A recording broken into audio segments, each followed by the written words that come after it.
ఈవేళ టమాటా రైస్ అయితే మాత్రం చేద్దాం అనుకున్నానండి.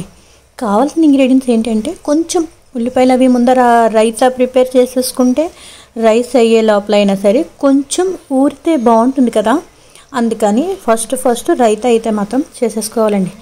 మిగతావి ఏంటంటే కొంచెం బఠానీలు, ఉల్లిపాయలు, కార్న్ఫ్లోర్ ఉందండి, కార్న్ఫ్లోర్ కాదు, నెక్స్ట్ స్వీట్ కార్న్, నెక్స్ట్ కొంచెం బంగాళదుంప, పచ్చిమిరపకాయలు, ఉల్లిపాయలు, బఠానీ అయితే ఒక 5 నిమిషాల ముందర నానబెట్టేసుకున్నాను. నెక్స్ట్ టమాటా అయితే మాత్రం గ్రేవీ చేసేసుకుందాం ఫస్ట్. నెక్స్ట్ కొంచెం కొత్తిమీర కడిగేసి అలా ఉంచేసుకున్నాను, ఎందుకంటే పచ్చడికి. అయితే వీడియో పెట్టేయడం ఎప్పుడో అయిపోయిందండి. ఇవి చేయటం మాత్రం చాలా లేట్ అయిపోయింది. టమాటా రైస్ ఈ విధంగా నేను ప్రిపేర్ చేసుకుని శుభ్రంగా కడుక్కు పెట్టుకుంటే కూడా చాలా ఇసుకుంటుందండి. కనపడని ఇసుక అయితే మాత్రం ఉంటుంది. ఈ గడ్డి తింటే కూడా మనకు మంచిదే. అయితే కొంచెం రైస్ అయితే మాత్రం ప్రిపేర్ చేసేసుకుందాం. కొంచెం నెయ్యి అయితే మాత్రం వేసేసాను. నెయ్యి వేసిన తర్వాత కొంచెం చాలా తక్కువ అయితే మసాలా సామాన్లు వేసానండి. ఎందుకంటే అల్లం వెల్లుల్లిపాయ పేస్టు వేసినప్పుడు మిగతా ఈ దాల్చిన చెక్క, లవంగాలు ఇవన్నీ కూడా వెయ్యకపోయినా పర్వాలేదు, కానీ మన తృప్తి కోసం వేసుకోవడమే. ఒకసారి ఈ విధంగా కొంచెం ఉల్లిపాయలు, పచ్చిమిరపకాయలు వేయించేసుకుందాం. నెయ్యి వేసి కొంచెం అల్లం వెల్లుల్లిపాయ పేస్ట్ అయితే మాత్రం వేసాను. అవి కూడాను ఎక్కువ కాకుండా లైట్గా అనమాట. మనం ఘాటు అయితే మాత్రం ఎక్కువ తినరు ఇంట్లో, అందుకని లైట్గానే వేసాను అనమాట. నెక్స్ట్ బయట బిర్యానీ అంత ఘాటు అయితే మాత్రం చేసుకోనండి.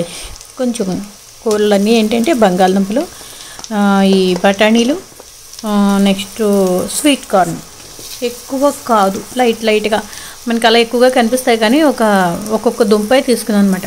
ఈ విధంగా మాత్రం వేయించేసుకుని లైట్గా కొంచెం పచ్చిపోయేటంతగా, బాగా డీప్ ఫ్రై అయితే కాదు. ఇవన్నీ కూడా హైలో పెట్టే చేసుకోవాలి. నెక్స్ట్ టమాటా ప్యూరీ వేసేసుకుందాం. ఈ విధంగా బయట పెద్ద రేట్లు అవి చెప్తూ ఉంటారండి. ఇలా చేసేసుకోవడం మనకి సులువే, ఈజీగా ఉంటుంది. ఇలా చేసేసుకుంటే ఇంటిల్లిపాది కూడా తినచ్చు. నన్ను అడిగితే ఇలా చేసుకుంటూ ఉంటాను. కొంచెం కారం అయితే వేసాను, ఉప్పు కూడా వేసేసాను. ఈ ప్యూరీ కొంచెం ఆయిల్ పైకి తేరే వరకు అనమాట. కొంచెం టేస్ట్ మీకు ఒక విషయం చెప్పనండి, బిర్యానీ పౌడరు కొంచెం వేసుకుంటే చాలా బాగుంటుంది అన్నమాట. ఎక్కువ కాకుండా ఫ్లేవర్ లైట్గా అనమాట. అయితే ఈ విధంగా నేను వేసేసుకునే లోపల కొంచెం ఆయిల్ పైకి తేలిందట. అప్పుడు కొంచెం రైస్ మాత్రం ముందర కడిగేసి పెట్టేసుకున్నాను, ఒక 10 నిమిషాల ముందర అనమాట. ఈ రైస్ కూడా ఒక్కసారి ఈ దీంట్లోనూ డ్రై వేయించినట్టుగా అనమాట. కూరలు అవి ఎలా బాయిల్ చేస్తాం అలా రైస్ కూడా ఒక 5 సెకండ్లు బాయిల్ చేసిన తర్వాత అప్పుడు ఈ వాటర్ కంటెంట్ ఎంత పడుతుందో మనం తీసుకున్న క్వాంటిటీకి ఆ వాటర్ కంటెంట్ అంతా కూడా వేసేసుకుందాం. 3 విజిల్స్ లేదంటే 4 విజిల్స్ సరిపోతుందండి. మీకు టమాటా రైస్ చేయటం చాలా ఈజీ. నేను చెప్పడం మీకు ఇంత ఒక 15 సెకండ్స్ లోపలే మీకు చెప్పేస్తున్నానండి. ఏదైనా 4 నిమిషాల్లో చెప్పేస్తున్నాను. నాకు ఇది చేయటం ఒక 25 ఒక అరగంట అయితే మాత్రం మ్యాక్సిమం పట్టేస్తుందండి టైం అయితే మాత్రం. రైతా ఆల్రెడీ పెట్టేసుకున్నాం కదా చేసుకొని. ఎంత బాగుందండి టేస్ట్ అయితే మాత్రం, గుమ ఆస్వాదిస్తూ మాత్రం తినేయచ్చు. నెక్స్ట్ అంతేనండి.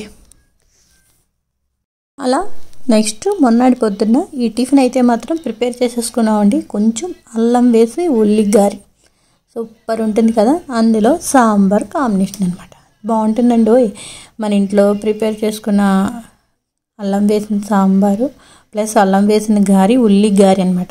ఎంత బాగుందో తెలుసా. టేస్ట్ అయితే మాత్రం చాలా బాగుంటుందండి. సింపుల్గాను. నెక్స్ట్ ఇంటిల్లిపాది కొనుక్కోవాలనుకుంటే కూడా బయట కొంచెం కాస్ట్ ఎక్కువే కదా.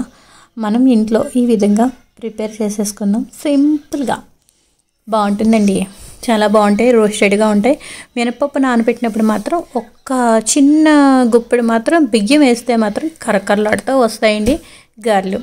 మా సాంబార్ గారి, ఉల్లి గారి